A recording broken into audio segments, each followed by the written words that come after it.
وبالحق أنزلناه وبالحق نزل وما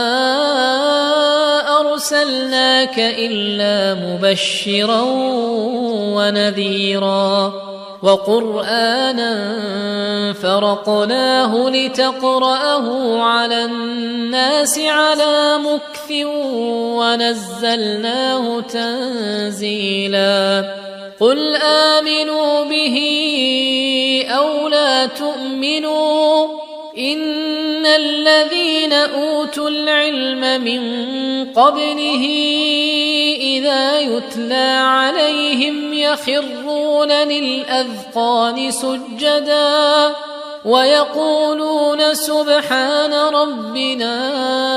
إن كان وعد ربنا لمفعولا ويخرون للأذقان يبكون ويزيدهم خشوعا قل ادعوا الله أو ادعوا الرحمن أيما تدعوا فله الأسماء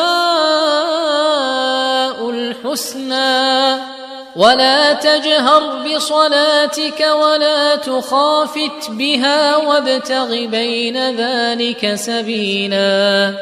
وقل الحمد لله الذي لم يتخذ ولدا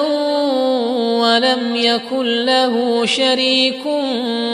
في الملك ولم يكن له ولي